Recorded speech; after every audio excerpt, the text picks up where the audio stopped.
থাকবে, সুখী হবে। এজন্য বলছেন যে মুমিন বান্দা দুনিয়াতে তারা সফল যারা মুমিন হবে। আর এই মুমিনের প্রথম নাম্বার গুণ হচ্ছে আল্লাযীনা হুম ফি সলাতিহিম খাশিউন, তারা নামাজের মধ্যে বিনয়ী হবে। কি হবে? নামাজে বিনয়ী হবে। এখন নামাজে বিনয়ী কারা? মুমিন বান্দা। আমরা তো মুমিন বান্দা বলতেছি, কিন্তু নামাজি কোথায়? নামাজি তো খুঁজে পাওয়া যায় না। তাহলে মুমিন বান্দা কারা হলো? বর্তমান সময়ে নামাজি ব্যক্তি তো খুঁজে পাওয়া মুশকিল। তো এই নামাজি বান্দা আবার নামাজের মধ্যে বিনয়ী কখন হবে? নামাজের মধ্যে বিনয়ী কেমন? যে নামাজের মধ্যে সে আল্লাহর ধ্যানে, আল্লাহর সামনে যে সে সেজদা করতেছে, বিনয়ের সাথে মনোযোগের সাথে ফরজ সুন্নত ওয়াজিব সবগুলো হক আদায় করে সে নামাজ পড়বে। তার নামাজের মধ্যে মন এদিক সেদিক যাবে না। সে আল্লাহর জন্য যে নামাজ পড়তেছে এটা ধ্যান খেলের সাথে পুরা নামাজ পড়বে।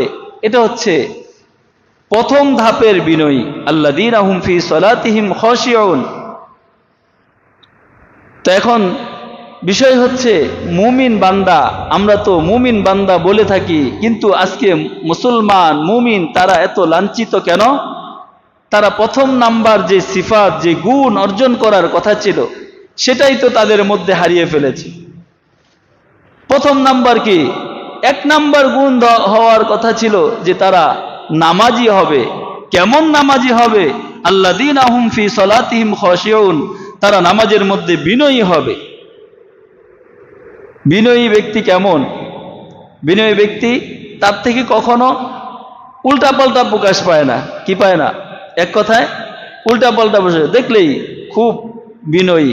এই কথা আমরা বলি না যে লোকটা খুব বিনয়ী, কারোর সাথে ঝগড়াঝাটি নাই, কেউ কিছু বললে উত্তর দেয় না, হ্যাঁ, সব জায়গায় সে খুব ভদ্র। আর নামাজের ক্ষেত্রে বিনয়ী কি? তার মন এদিক সেদিক যাবে না। দেখবেন আমরাও নামাজ পড়ি, আর আমাদের নামাজের হালতও আমরা চিন্তা করে দেখি যে নামাজের মধ্যে কত রকম ধ্যান খেয়াল এসে যায়। যখন নামাজে দাঁড়াই সারা দিনের এত চিন্তা কিন্তু মাথায় আসে না। যখন নামাজে দাঁড়াইছি তো দুনিয়ার ওই চিন্তা, ওই হিসাব, কোন কাজ করছি, কোন কাজ করতে হবে, কোন কাজ বাকি রয়ে গেল, এখন কোথায় যাব, তখন কোথায় গেছি, কি কি বাকি আছে, কি কি করতে হবে, সব হিসাব কিতাব নামাজের মধ্যে। মানে নামাজ 4 রাকাত নামাজে দাঁড়াইছে, যদি কেউ ভালো মতো নামাজ পড়ে 4 রাকাত নামাজে 8 মিনিট সময় লাগবে, সর্বোচ্চ 10 মিনিট সময় লাগবে। এই 10 মিনিটে সে সারা এই শুধু রাজদিয়া না, সারা দুনিয়া সফর করে চলে আসে। ঠিক কিনা? তো এটা কেন? এটা কি বিনয়ী নামাজ? এটা বিনয়ী নামাজ না। নামাজ তো হতে হবে এক আল্লাহর জন্য। আল্লাহর সামনে নামাজে দাঁড়াইছি, দুনিয়ার কোনো দিকে ধ্যান খেয়াল যেতে পারবে না, কোনো দিকে ধ্যান খেয়াল যেতে পারবে না। এজন্য মুমিন বান্দার প্রথম নাম্বার হচ্ছে আল্লাযীনা হুম ফি সলাতিহিম খাশিউন। সফল মুমিন যারা, তারা নামাজি হবে। কি হবে? এই কথা বলে না, কি হবে? নামাজি হবে। কেমন নামাজি হবে? আল্লাযীনা হুম ফি সলাতিহিম খাশিউন, তার নামাজ হবে বিনয়ী নামাজ। যেই নামাজে দাঁড়াইলে তার ধ্যান খেয়াল এদিক সেদিক যাবে না, যেই নামাজ তাকে সমস্ত খারাপ কাজ থেকে বিরত রাখবে। ইন্নাস সালাতা তানহা আনিল ফাহশাই ওয়াল মুনকার। এমন নামাজ হতে হবে যেই নামাজ তাকে সমস্ত খারাপ কাজ থেকে বিরত রাখবে। ওই মুমিন বান্দা যখন মসজিদ থেকে বের হবে নামাজ পড়ে, সে কখনো অন্যের জিনিস জবরদখল করে নিতে সাহস করবে না, সে কাউকে ঠকানোর সাহস করবে না। তার দিলে সব সময় এই সাক্ষ্য দিবে, আমি তো নামাজি, আমি আল্লাহর সামনে নামাজে দাঁড়াইয়েছি। আমি যদি এখন মানুষকে ঠকাই তাহলে আমার নামাজ কি কাজে আসবে?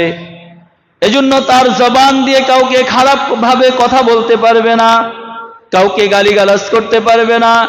সে সব সময় এইভাবে কথা বলবে যেন তার ভাষা, তার কথা এমন কোনো কথা না হয় যেই কথার মাধ্যমে অন্য মানুষ কষ্ট পায়।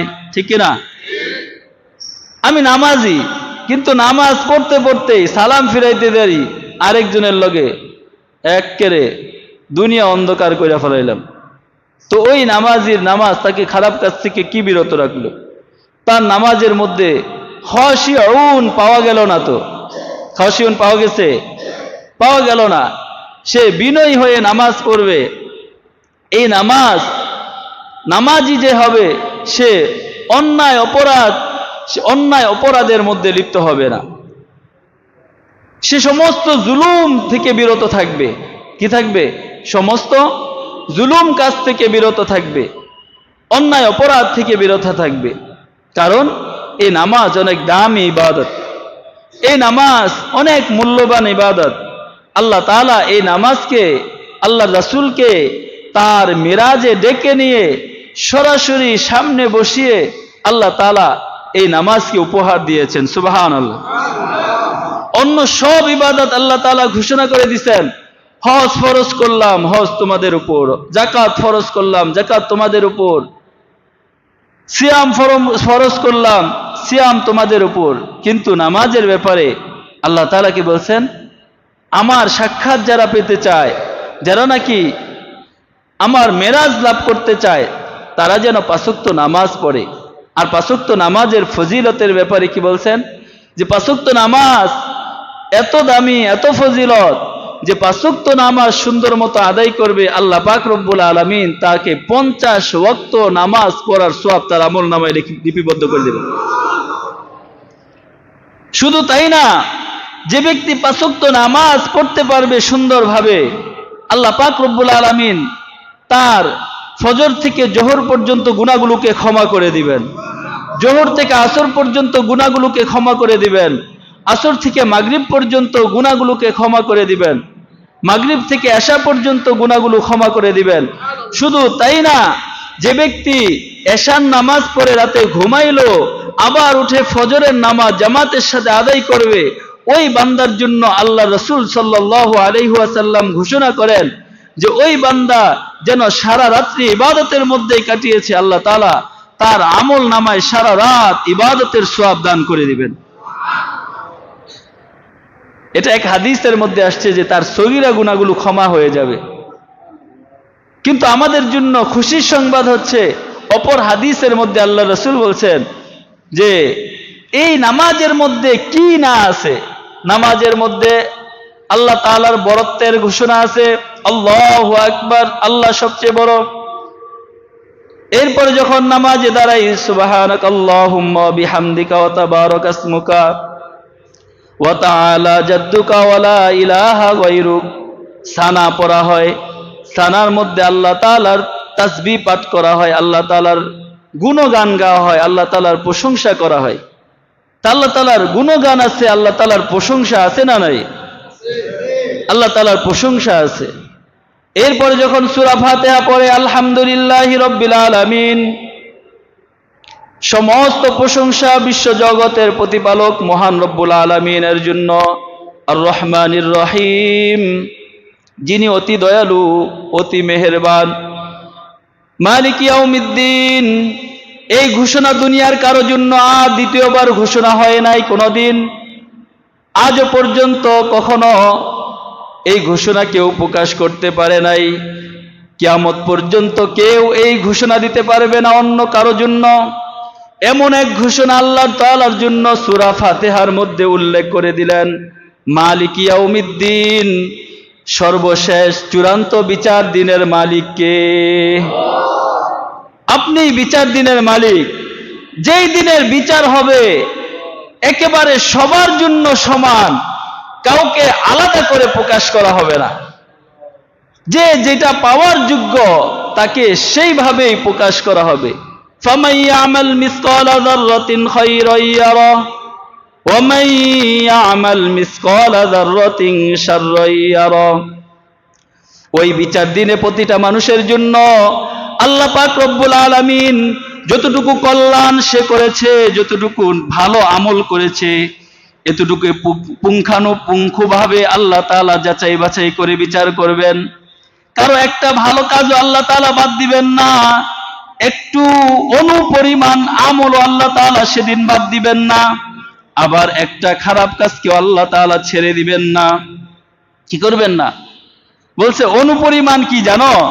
এই তাফসিরে বলতেছেন মুফাসসিরিন একরাম, শীতের দিনে যখন সকালে প্রথম সূর্য উদিত হয়, ওই শীতের সকালের সূর্যের আলোটা যখন ঘরে পড়ে, টিনের ফাঁকা দিয়ে, বেড়ার ফাঁকা দিয়ে দেখবেন ওই রোদের আলো কিচিরমিচির করে কিছু আলো ঘরে প্রবেশ করেনি এরকম?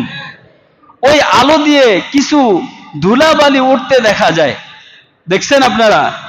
কখনো দেখেন নাই, কারণ এখন তো সবাই বিল্ডিং এ বাস করেন, আলো ঢুকতে পারে না, রোদের আলো ঢুকতে পারে না, তাই না? আমরা যখন বেড়ার ঘরে থাকতাম তখন দেখতাম টিনের ফাঁক দিয়ে, বেড়ার ঘরের ফাঁক দিয়ে কি করত? ওই আলো প্রবেশ করত।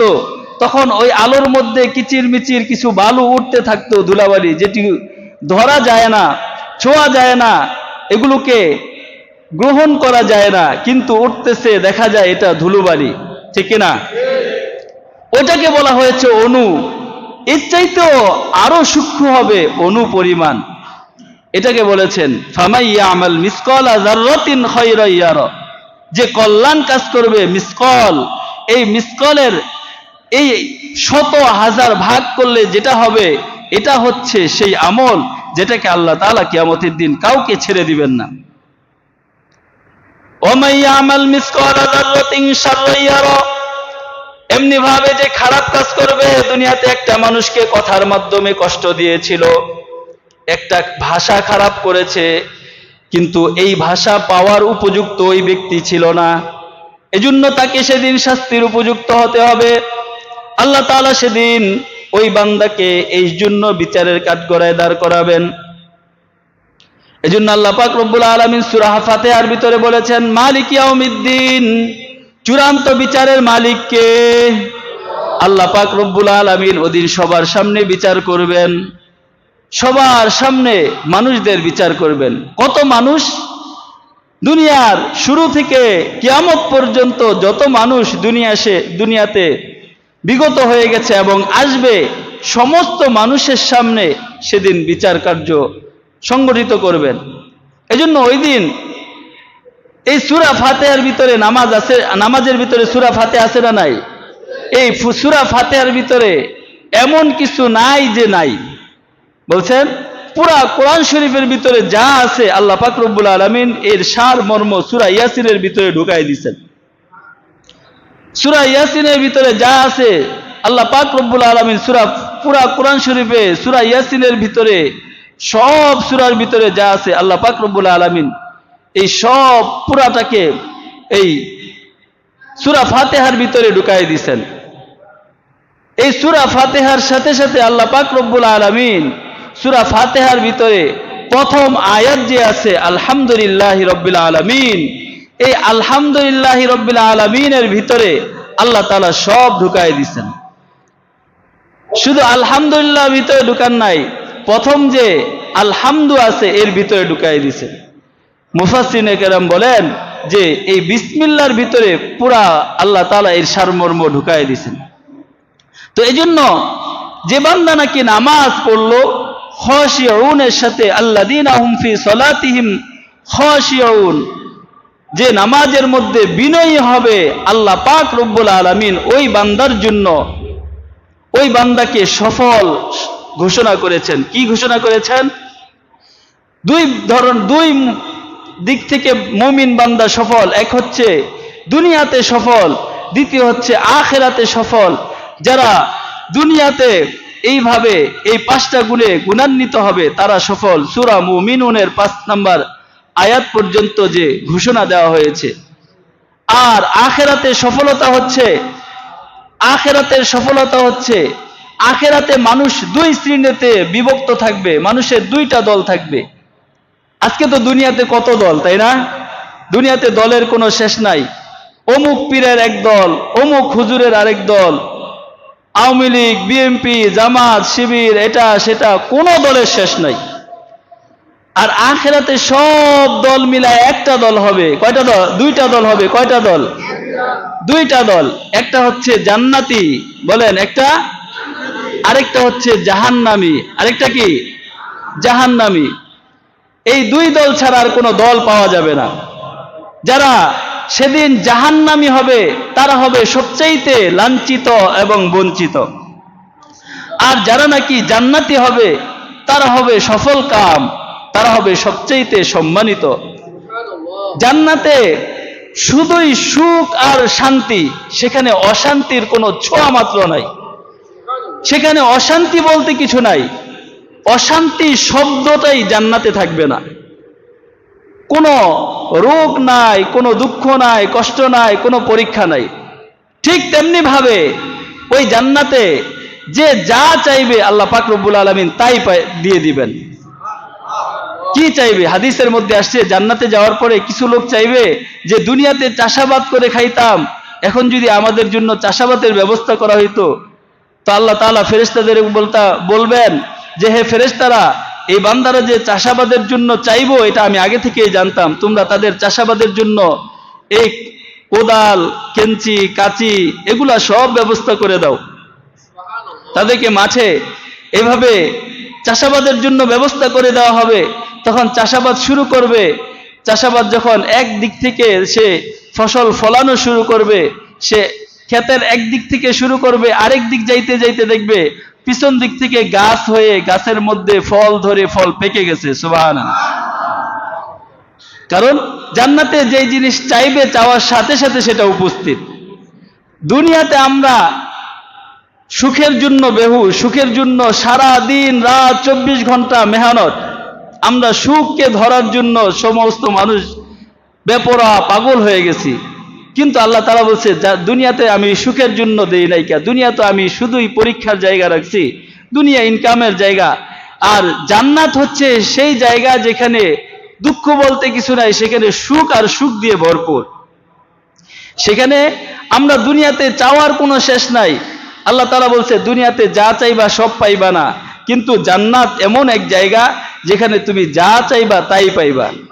শুধু একটা ঘটনা শুনে শেষ করে দেই। জান্নাতে দুনিয়াতে মানুষ সম্পদ, ধন সম্পদ আর নারীর জন্য পাগল, ঠিক কিনা? এনে মনে হয় পুরুষ মানুষ নাই, তাহলে ঠিকটা একটু শক্ত করে কইতো, ঠিক কিনা? দুনিয়াতে মানুষ কিসের জন্য পাগল? টাকার জন্য আর নারীর জন্য, ঠিক কিনা? নারীকে ভালো লাগে না এমন মানুষ আছে নাকি? নাই। ওই যে এক আমলে আহমদ শফি সাহেব রহমতুল্লাহ আলাইহি বলছিলেন যে নারীদের দেখলে কিছু একটা হয়, সবারই ভাল লাগে। তো এটা নিয়ে অনেক ব্যঙ্গ করা হয়েছিল। তো নারীদের সবারই ভাল লাগবে, এটা আল্লাহ তাআলা দুনিয়াতে পুরুষের জন্য আকর্ষণ দিয়েছেন। এটা পুরুষের পুরুষত্ব। যদি কোনো পুরুষের এটা না থাকে তাহলে মনে করতে হবে সে হিজলা, সে কি তার মধ্যে রোগ আছে, তাকে চিকিৎসা করানো দরকার। আর হচ্ছে সম্পদ, টাকা পয়সা, ধন দৌলত। তো এই মার্কেটে যাবে, মার্কেটে এরকম জুমার দিনে মার্কেট বসবে, মার্কেটে যাবে, স্ত্রী যাবে মার্কেটে, সে নিজের মতো করে সেজে আসবে। কেমন সেজে আসবে? দুনিয়াতে তো মেকআপ লাগায়, সেখানে মেকআপ থাকবে না। সেখানে কি করবে? সেখানে তারা যে তাদের পুরা সুলুম পাল্টায়ে চলে আসবে। সুবহানাল্লাহ। শাহরুখ খান সাজতে মন চায়, শাবনূর সাজতে মন চায়, যার যেরকম সাজতে মন চায় পুরা চেহারা তার মতো করে নিয়ে আসবে।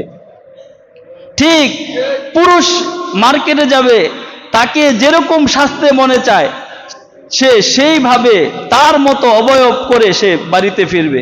দুইজন আসার পরে একজন আরেকজনকে বলবে তুমি কে? এ বলবে তুমি কে? কি আশ্চর্য! তখন বলবে আমি তো মার্কেটে গেছিলাম, আমার এই সাজটা ভালো লাগছে, আমি এইভাবে সেজে আসছি। তো আল্লাহ তাআলা সেদিন পরীক্ষার জন্য সেদিন এত নেয়ামত রাখবেন যেটা মানুষ নিজের চেহারা, নিজের অবয়ব পর্যন্ত পরিবর্তন করে দিবেন কে?